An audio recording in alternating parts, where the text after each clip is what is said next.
The Mindfulness Bible by Dr. Patrizia, colored The Complete Guide to Living in the Moment, Part 1, The Origin and Uses of Mindfulness, including recent research. Chapter 4, Finding Compassion. One of the most important aspects of mindfulness based therapies is the ability to perceive without judgment. John Kabat-Zinn names this as the first of his important attitudes towards mindfulness. As we all know, it is not easy to perceive without judging. We tend to name everything we perceive, and by giving a thing experience a name, we often also give it a positive or negative meaning. This is not wrong or bad per se, for emotional labeling helps to orientate us in our environment, showing us where to place our attention, telling us what we like and dislike, and helping us to choose experiences in the future that are likely to give us a pleasant feeling. Unfortunately, we are so used to labeling and judging everything and each experience that comes our way that most of us have forgotten to perceive without judging. Striving towards non judgment leads towards compassion. Our daily routine without mindfulness. In our modern day to day lives, we tend to strive to achieve financial success and recognition, which often requires us to do more than one thing at a time, that is, multitask. We plan our day while brushing our teeth in the morning. While having a hurried cup of coffee or tea for breakfast, we are mentally already in the car or on the train on the way to our job, preparing ourselves for the tasks the day will hold. Our mind also travels back to yesterday. What have we left unfinished? Having arrived at work, we immediately switch to job mode, dedicating our whole existence to solving whatever problem is put in front of us during the next 8 to 12 hours. We may even like our job, like the way it challenges our intellect, or how we feel when we achieve something. Perhaps we have a small break for lunch or coffee, a little chat with our colleagues, but then, sooner than anticipated, the working day is done and we switch back to private mode again.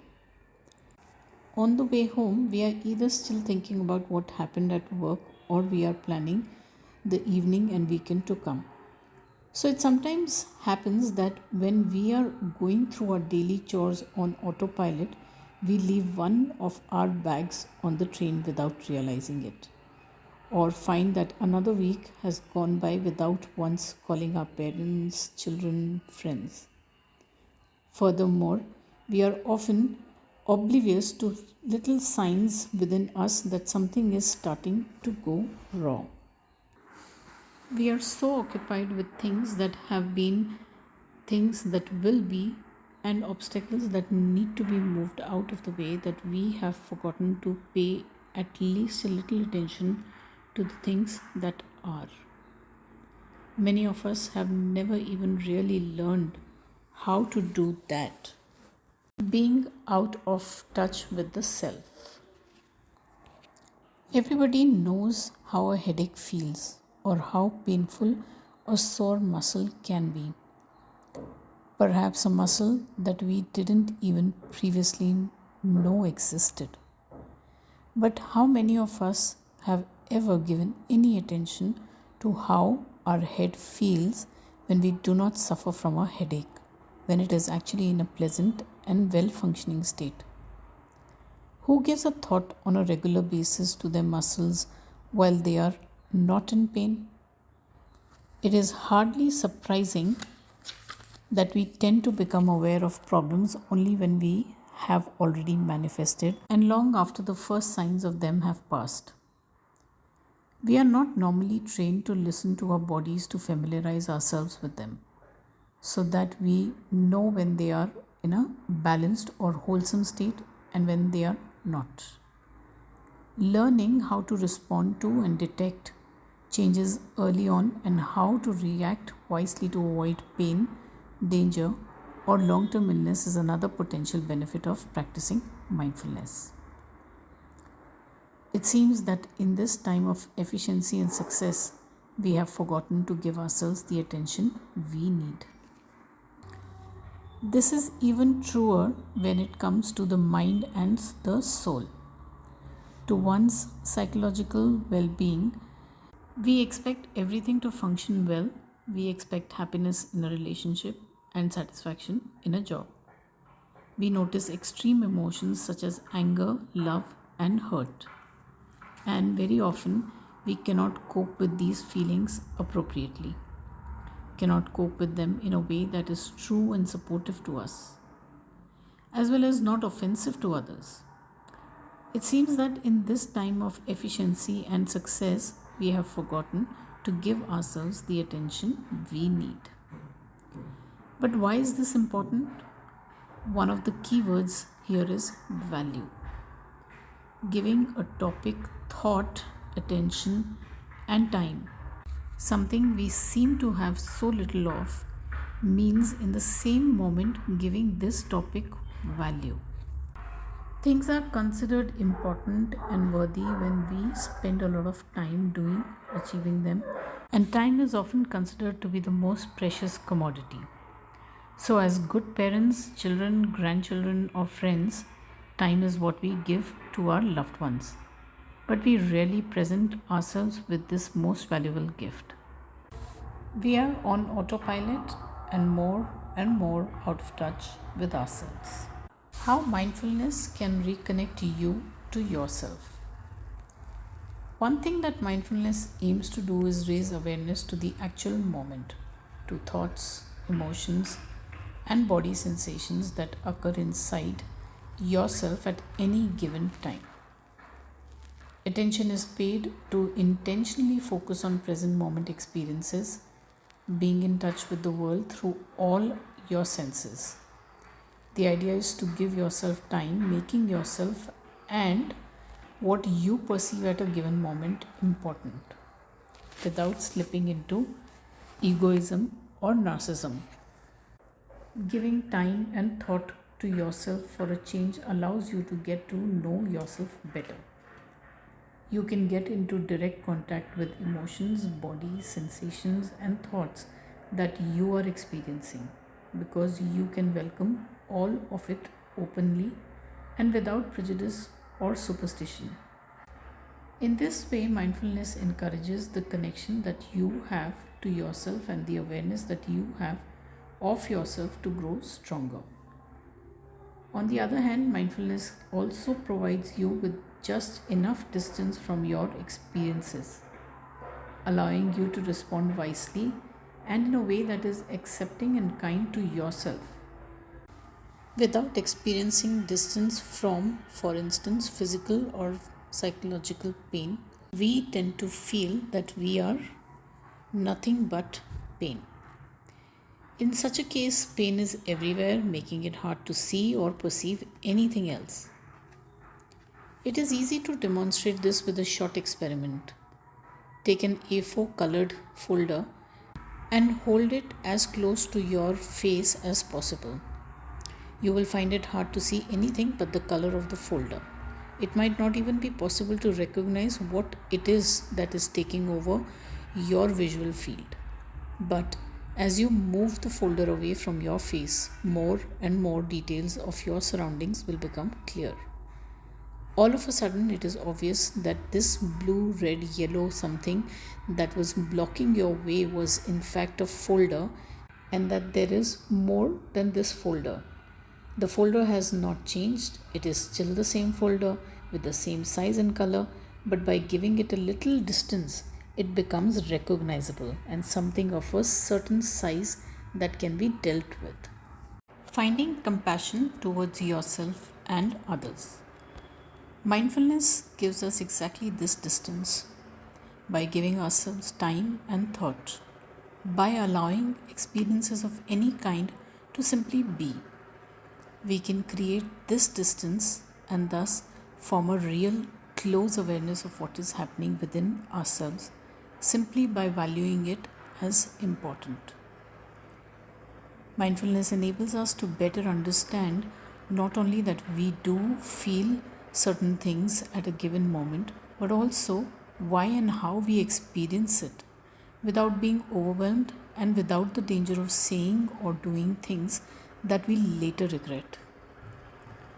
Being aware of what is going on inside yourself naturally leads to more compassion towards yourself. If you are aware of how much you are upset or hurt in a given moment without being overwhelmed by it and without judging or forbidding this experience, you can learn to feel compassion towards yourself. You can decide which aspects of your experience you need to let be, you can let pass, what needs to pass by, and you can change what perhaps needs to be changed. Mindfulness leads the way to self compassion. But mindfulness also leads to a better understanding of others. Empathy towards yourself creates an improved ability to put yourself into the position of others, to accept and welcome with kindness what they might be experiencing at a given moment. Having gone through a certain experience always makes it easier to understand others who might be in the same or similar situation. So, mindfulness leads to an enhanced empathy towards others, which in turn leads to less conflict. Not only does mindfulness enable us to fine tune empathy, but it also enables us to become aware of our strong feelings and have the freedom to respond to them wisely and without hurting ourselves and others. Last but not least, mindfulness and the acceptance that comes with it open the door to seeing aspects or moments of failure as part of life. Failure, like the folder in front of your face described earlier, is no longer overwhelming, no longer the essence of existence. It is like everything else, an experience that can be perceived, welcomed, and accepted without having to give in to the perception of being a failure. It is put in the place where it can be dealt with like all other experiences. Part of it may hurt and perhaps need changing, but after all, failure is and remains part of ever changing flow of experience in our lives. The value of mindfulness gives us such insightful points of view in terms of our relationships, both towards ourselves and others, really cannot be overestimated. The Blue Balloons, a story about letting go. This story shows how a lack of compassion for others can quench the joy of receiving gifts, and how clinging on to possessions and material things can eventually destroy the joy they might bring. A little girl from a wealthy family is walking in the park with her parents when she sees a balloon seller. I want to have a blue balloon. A blue balloon is what I want. Here you go, Rose. Now, someone explains to her that the balloon contains certain gases that are lighter than air, and because of this, it floats. I want to let it go, she says impishly. Don't you want to give it to the poor little girl over there? No, I want to let it go. She lets it go, watches it rise into the blue sky. Don't you regret not having given it to the poor little girl over there? Yes, I would have rather given it to poor little girl. Here you are, give her this blue balloon. No, I want to let this one go as well. See it fly up into the blue sky. She simply lets it go. Then she is given a third blue balloon. She goes to the poor little girl of her own accord, gives her the balloon, and says, Now let it go. No, says the poor little girl, looking excitedly at the balloon. In her room back at home, the balloon flies up to the ceiling where it remains for 3 days. Then it changes color, gets darker, smaller, and finally drops to the floor like a little black bag. The poor little girl thinks, I should have let it go outside in the garden up into the blue sky. I could have watched it fly away, watched it and watched it. In the meantime, the rich little girl is given another 30 balloons in one go. She lets 20 of them fly up into the sky and gives the remaining 10 to poor children. From this moment onwards, she is never interested in balloons anymore. Those silly balloons, she says. The poor little girl, however, dreams, I should have let it go, rise up into the blue sky. I would have watched it and watched it. Compassion for the difficult. There is a story told of a king who had three sons. Two of them were very good looking and intelligent, and they were the stars of all the girls in the kingdom. When they grew up, the king built them each a palace in the city, and they soon found lovely princesses and lived happy lives. The youngest son was neither very good looking nor very clever. Everybody seemed to dislike him, and even the king himself found it difficult to see any good in him. When he turned 21, the king's advisers said, build him a little palace outside the city walls and send 50 soldiers with him to protect him. So, this is what happened, and after a year, the son sent a message to the king, which told him that the nomads outside the city wall had been difficult to hold at bay. So, the advisors told the king to build him a palace 50 miles outside the city wall and give him 100 soldiers to protect him. A year later, the son sent another message. We have been attacked many times, and this is not a safe place to stay. The king once again consulted the advisors, who suggested building a castle on the other side of the river and sending 500 men to protect it. Only when we turn towards ourselves with compassion and patience can we learn to respond wisely rather than react with fear or in anger. Of course, this is what happened, and a year later, the son wrote a letter to the king. Father, we have lost over 100 men by now, and I fear for lives of remaining soldiers and my own. Please help us. And the king said to his advisers, let him come home and live here in my palace with me. There is plenty of space for both of us. And let me learn how to love and protect my son rather than waste lives and resources any longer. Perhaps you could write down your own insights now before you read the next paragraph. The king could be seen as our self, which shuts out the difficult, the ugly, the unlovable. And only when we turn towards ourselves with compassion and patience can we learn to respond wisely rather than react with fear or in anger. Now read the poem on the right by the Sufi poet Rumi. After reading it, write down in your diary what emotions came up, which window you would rather open, and what kiss you are longing for with all your life. There is some kiss we want with all our lives, the touch of spirit on the body. Seawater begs the pearl to break its shell, and the lily, how passionately it needs some wild darling. At night, I open my window and ask the moon to come and press its face against mine. Breathe into me, close the language door, and open the love window. The moon won't use the door, only the window. Case study. Anna, 50. Looking back, there were signs of anxiety and depression when I was a child.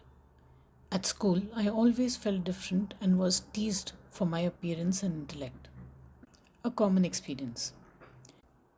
There was little opportunity to talk about this at school or home, and I learned to accept bouts of intense crying and severe anxiety symptoms as normal. I became a shy and quiet adult with low self esteem, although I was blessed with a sense of humor and intelligence. These qualities took me to university to follow a career in medicine.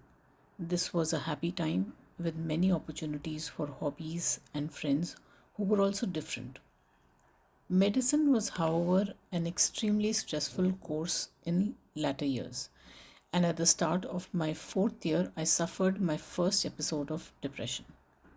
I recognized the symptoms that I had been studying and went to see my doctor, who prescribed antidepressants.